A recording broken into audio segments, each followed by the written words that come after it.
What makes a product truly resonate with users? It's not just beautiful UI design or a wide range of features. Product success is achieved when user needs, goals, and pains are at the very core of the design process. It stems from user-centered design. Hi, my name is Alex, and welcome to UX Tweaks channel. In this video, we are talking about user-centered design. What is it? How does the user-centered design process work? What research methods should be used?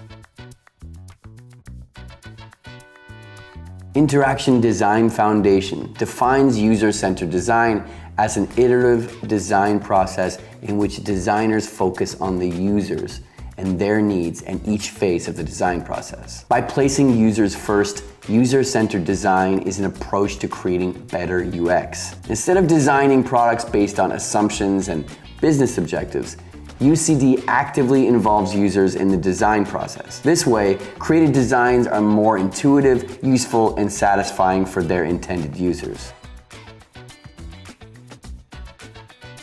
The biggest win with user-centered design is increased user satisfaction and better customer retention rates. Consider this. Bain & Company found that boosting customer retention by just 5% can drive profits up by 25% to 95%. Impressive, right?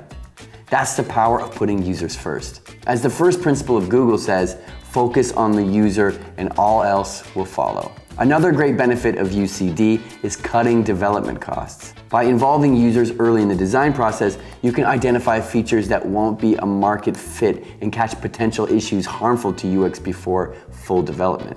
Finally, user-centered design helps with market adoption. Take Slack, for example. They focused on user-centered design and listened to real user feedback on communications challenges. Then, they built a solution based on what they discovered. The result?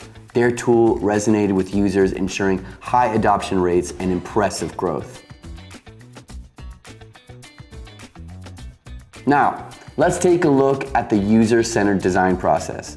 The first step is understanding when, how, and why users will use the product, or understanding the context of use. The second step is specifying user requirements and expectations for the product. These requirements are the base for future design decisions. The third step is designing the solution.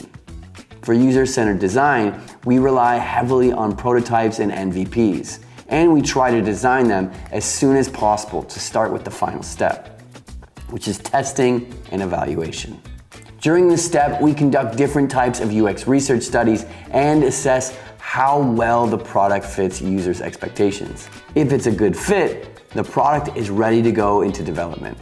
However, it's rare to have a product fulfill all user expectations from the beginning. Usually, steps 3 and 4 are repeated multiple times before the product is good enough for launching. During the user-centered design process, there is a heavy focus on research and observation. If you are designing a physical product, you can conduct observations through field studies. For digital products, you can observe how users interact with your website using heat maps or session recording tools. When it comes to research, the most important research method is prototype usability testing. During prototype testing, you ask participants to complete specified tasks using your product. Then evaluate how easy the tasks were. Also, make sure the tasks you give are real-life tasks users have. You can use the Jobs to be Done framework for that. Another research method essential to user-centered design is user interviews. User interviews help build empathy with users, uncover unique user stories, and test assumptions about user needs. You can also combine user interviews with usability testing and conduct moderated testing. UX Tweak has a great tool for that.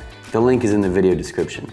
Apart from user interviews and usability testing, there are many other great research methods for user-centered design.